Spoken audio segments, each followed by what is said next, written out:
Yes, people, welcome to Man Knows Football. It feels great to be back. I did take several days off. I was down there in Miami just enjoying the sunshine, enjoying the beach, man. I needed the break. I've been working quite hard and Miami was great, man. Thank you, Miami, for hosting man like me. You get me? It was a great time. Definitely will be back, hopefully on a permanent basis, man. Hopefully. Yeah, let's see, maybe in the future. But I am back. I am ready to go, ready to get back into the content, and another week, another opportunity to start some kind of winning run that we desperately need to do. We are going to be playing against Leeds at Stamford Bridge tomorrow, 3 o'clock kickoff game. Now, by no means is this going to be an easy game for several reasons. We already know the history between Chelsea and Leeds. So based on that alone, Leeds are going to be bang up for it. Also, they are fighting for their Premier League survival, so that is another huge incentive for them to be coming to Chelsea and to be trying to get another upset at Stamford Bridge. At this point, is it even an upset? I've said weeks ago, we look beatable by any of the 19 teams in the Premier League, and now the chickens are starting to come home to roost. So look, by no means can we afford to even get a draw this game. We desperately need to get a win. We need to be putting opportunities away, and Graham Potter needs to be making the correct team selection, because we are at 31 points on March. Today is March the 3rd, Friday, March the 3rd, and we only have 31 points. 9 points off that 40-point mark, the promised land to really guarantee you safety in the Premier League. We're not even there yet, and that is concerning. We are in a terrible place. We are in the pits. We are in the shadow realm. Yeah, it is like that. We are definitely in the shadow realm, and we need to climb out of there, man. So let's get them 40 points. And these 3 points available tomorrow, boy, yeah, those are a non-negotiable yet again. But every week has become a non-negotiable. Here we are. We are on that road to 20,000 subscribers. Currently, I think we're at 16,250. So let's get up to 17K first. I know we can reach there quite quickly. So people, smash that subscribe button if you are new. Also, leave your thoughts down there in the comments as well. I will be going through them and I'll respond to as many as I can. Sometimes you lot leave so many comments, I can't get through all of them, but I still appreciate that you are interacting with the videos. If you do want to donate to the channel further, there's a super thanks button down there, and there's also the membership that you can hit to help the channel. But every single one of those options do help, so whatever you choose to do, I am very grateful in you doing so. Let's get into tomorrow's game. 3 o'clock kickoff, Chelsea versus Leeds at Stamford Bridge. Man, Graham Potter has spoken in an interview, and he was asked some tough questions, and to be honest with you, the way he answered them, I can't really blame him too much. He did go down the generic route, but when you look at the questions, what else is there for him to say? And you're going to see what I mean in a minute. So, when Graham Potter was asked whether Leeds and Dortmund would be make or break games for him, he answered as followed: I don't look at it like that. I tend to focus on the next match. We know the situation that we're in. We need to improve on the results, which have not been good enough. And it's like I said to you, just a very generic question, just answering with an answer that people want to hear. But obviously, he knows himself that is true. I'm sure he believes in them words himself. But we are now at a stage where his pre-match presses don't matter anymore until you get 3 points. Chelsea fans are at a point where we don't care what you have to say, just get us those 3 points, because we are 9 points away from that promised land, aka safety of staying in the Premier League.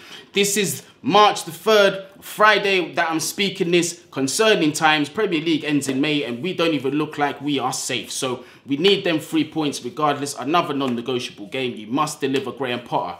And then he was asked about whether the owners, whether he's still got the backing of the ownership, and he said, there is support, and of course I have spoken to them. I'm not going to hide that. The results haven't been good enough, and I'm responsible as coach, and all the noise that comes with it. My job is to stay focused and win the game tomorrow. Once again, a very generic answer, something that he's going to want to appease people, and like where he can't get too much criticism, but then you can't really knock him for that. It's the angle of the questions, and journalists should really know to word their questions a bit smarter if you want to get some in-depth answers, man. But again, I'm reading this from tweets. Obviously, these are paraphrased. If you want to go and watch the full interview to get the precise context, it is out there already. But for me, that there sounds like, for the time being, he's got the backing, because usually when managers come out, they'll be like, yeah, the ownership of, I've got the backing of the ownership, I'm good. You know, they understand these things take time. They're not going to make a knee-jerk decision. They'll come out with rhetoric like that. But Graham Potter, it sounds like he knows that he is in a very sticky situation. But that's obviously for the world to see. But yeah, once again, my job is to stay focused and win the game tomorrow. And I agree, you know, you've got to finish what's in front of you. Don't be thinking about the game afterwards. Right now, we don't have the luxury to be looking ahead beyond Leeds and looking at Dortmund. We need to be looking at Leeds and focusing on getting 3 points. Because otherwise, on to the next point, on the fans, this could get ugly. So Graham Potter did comment on the fan backlash and he responded. Fans care, we are hurting as well. We thank them for their support. When you lose 1-0 to the team that's bottom of the table, you expect a negative response. We haven't been good enough at the moment to get them excited about the team. So, again, stating the obvious. Right about now, we don't care about these comments. These words are empty, they're hollow. When we're looking objectively, Graham Potter, just get the 3 points. Now, the last thing I'm going to discuss in this interview, obviously a very important talking point, is the injury situation. And Graham Potter has given us an insight as to which players will not be likely to be featuring against Leeds tomorrow. And we have taken a bit of a blow, I'm not going to lie to you. So, Thiago Silva, as we know, he sustained that injury against Tottenham. He said Thiago will be out for around 6 weeks, not sure exactly. Our best player, in my opinion, our leader on the pitch. Although we don't have much leadership, but he doesn't officially have the armband. Do you know what I mean? I felt that he should have really been given the armband. He can be vocal when he wants to, but maybe it's a case of he doesn't want to override the respect of the current captain. Because remember, Thiago Silva is a very, very top professional. So look, he should be captain for me, but it's going to be a massive blow, man. Just missing a player like that, not just in the Premier League, against Borussia Dortmund as well. That's going to hurt. Had a great game against them. All things considered that we lost 1-0, but I felt that he had a good game against them. And yeah, what can you say? Any team in the world would miss a player like Thiago Silva, who in my opinion is an elite centre-back. He's one of the best in the world at the minute, currently at this age, man. Edu Mendy is making progress, not quite back from fitness. We already know that he's going through some contract situations at Chelsea. His future is a little bit in doubt. So I don't know with that one. I look at that one a bit sideways, but maybe he is coming back from injury. But even still with Mendy, we have coped without him. Well, if you want to call it that. Kepa in between the sticks has been doing the job so far. So Mendy, obviously we wish him a speedy recovery, but it's not one that hurts as much as a Thiago Silva. N'Golo Kante, we've known for a while now that March was the return date. So he is on progress with his recovery. Says N'Golo has had his full first training session today, but he still needs time. Mason Mount, now a new injury that we didn't know about, has a lower abdomen problem. So he said Mason has a problem with the lower abdomen area. It's too soon tomorrow, so he will definitely be ruled out for the game tomorrow. And Reece James, once again, our key player, another key player, both Reece James and Thiago Silva out. That's going to hurt us. That would hurt any team massively. But again, injury-prone Reece, we're starting to see these injuries over and over and over again, and it's not looking good. And on top of that, Azpilicueta's already out. So that's Reece James and Azpilicueta out.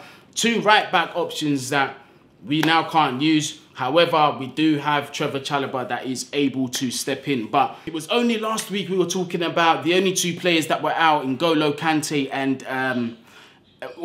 2 weeks ago, N'Golo Kante and Christian Pulisic, and they were on course to coming back to training. Now we've got Edouard Mendy, Azpilicueta, Thiago Silva, Reece James, Mason Mount, N'Golo Kante, 6 players. So the injury list is piling up again at a time where we don't need it to be piling up. But listen, regardless of all of that, I still think that there's enough in this team to go out there and get the 3 points that we desperately need. We are on 31 points.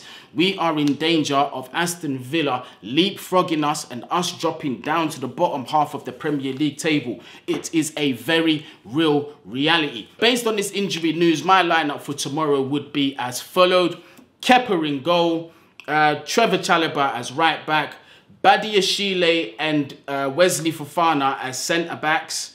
Left back would be Ben Chilwell. My midfield pivot would be Enzo and Zakaria. Ahead of them will be João Felix. I'm still putting Mudryk on that left side. On that right side, I'm going with Noni Madueke. And up top, I'm still going to go with Aubameyang. We need goals. We need goals. And I feel any opportunity. And I know people are still saying, Guni, let Aubameyang go. Forget about Aubameyang. Listen, I just need the ball to drop to this guy in the box. Whether he takes or misses the opportunities, I'm willing to take that risk. It's just I have to go on this guy's history when it comes to being clinical, which is what we need up top. He is the one with that record that cannot be ignored. So for me, Aubameyang has to lead this line tomorrow. He is fit to lead the line tomorrow. No Kai Havertz for me. No Kai Havertz for me. He can start the game on the bench.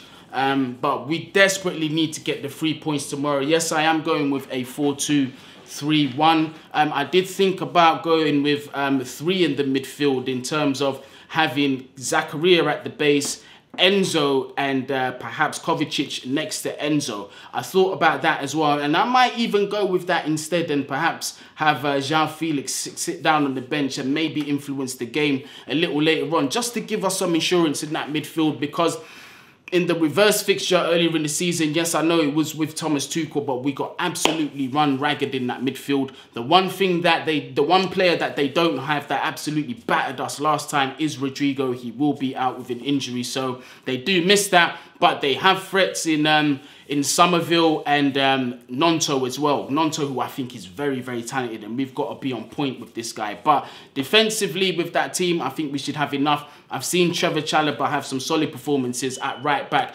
Obviously not his most natural position. He's a lot more natural centre, but he is more than capable of doing the job. In my opinion, should have been second choice to Azpilicueta, all things considered, if Reece James was injured. But yeah, he can definitely do a job there tomorrow. But I do trust that. I want to see that partnership of CHELEE and Wesley Fofana, 100%. 2 young centre-backs, and I know it's risky, but if you've got Zakaria at the base of a midfield 3 to protect them as well, I think that might work, man. And Wesley, for me, since he's come back, has been putting in some impressive performances. CHELEE, you already know, been putting in solid performances. So look, I'm optimistic about tomorrow, regardless of the fact we're missing Thiago Silva and Reece James. I think we can come away with a 2-1 win. I think we'll concede, but if we got our shooting boots on, I'm going to say Aubameyang to get the first goal, and I'm going to go with Mudryk to open it as well, to get the winner, to get something positive, some momentum going into